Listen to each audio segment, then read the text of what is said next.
সভ্য রাষ্ট্রের I am saying the word সভ্য রাষ্ট্র, একটি সভ্য রাষ্ট্রের সভ্যতা এবং কিংবা একটি গণতান্ত্রিক রাষ্ট্রের ক্যারেক্টারের অন্যতম উপাদান হচ্ছে সেই দেশের বিচার বিভাগ কতটা স্বাধীন। দুর্ভাগ্যজনকভাবে বিগত 15 বছর 6.5 বছর ফ্যাসিবাদ কালে বিচার বিভাগকে একেবারে দলীয়ভাবে ব্যবহার করা হয়েছে। সুতরাং যে বিচার বিভাগের উচিত ছিল একটা নির্দলীয় অবস্থান থেকে মানুষের আকাঙ্ক্ষার বিচার করা, মানুষের প্রত্যাশার বিচার করা, ন্যায় বিচার প্রতিষ্ঠা করা, সেখান থেকে বেরিয়ে গিয়ে তারা অনেকটা দলীয় বিবেচনায় সমস্ত কিছু বিবেচনা করেছেন।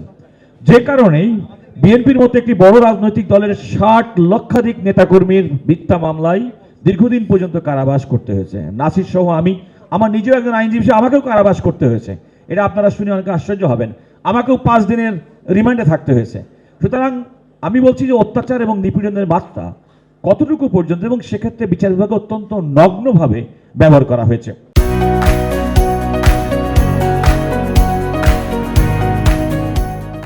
আরেকটি বিষয় বলতে চাই, সেটি হচ্ছে যে যেমন আপনাদের খেয়াল করে দেখবেন যে আসলে আমি যখন এই কথাগুলো বলি আমার কিন্তু অনেকটা সেলফ রেস্ট্রেইন আমাকে মেনটেন করতে হয়।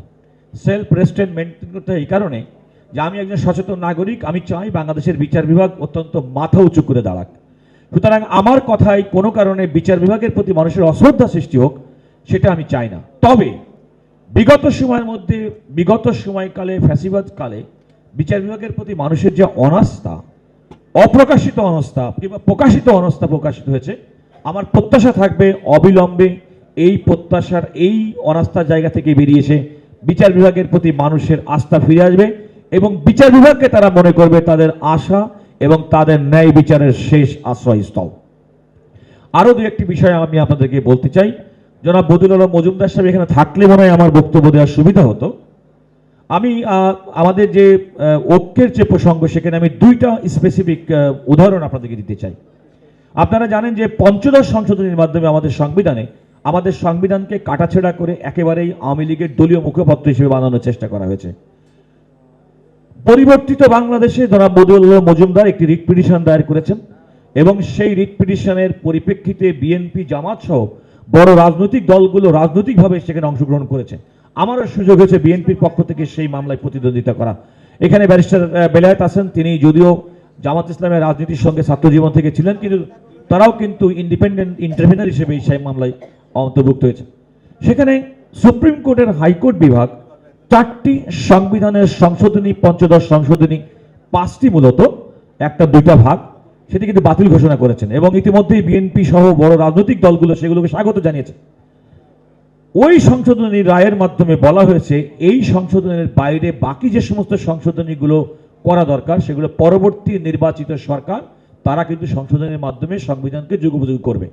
সুতরাং বর্তমান বিদ্যমান সংবিধানের সংশোধনের মাধ্যমে আগামী দিনের বাংলাদেশের জন্য একটি যুগোপযোগী সংবিধান করার যে আকাঙ্ক্ষা, সে আকাঙ্ক্ষাটা নির্বাচিত সরকারের, পরবর্তী নির্বাচিত সরকারের মাধ্যমে বাস্তবায়িত হবে। এটা কিন্তু আদালতের পক্ষ থেকেও বলা হয়েছে স্পষ্ট। আমি এখন যেটা মনে করি যে আমাদের যে আকাঙ্ক্ষার যে জায়গাটি, সেই জায়গাটি সম্পর্কে আমি খুব ছোট করে বলি। আমি খুব বড় একাডেমিশিয়ান যারা আছেন তারা বই পুস্তক থেকে কথা বলেন, আমি সোজা কথায় বলি, সোজা সাপটা।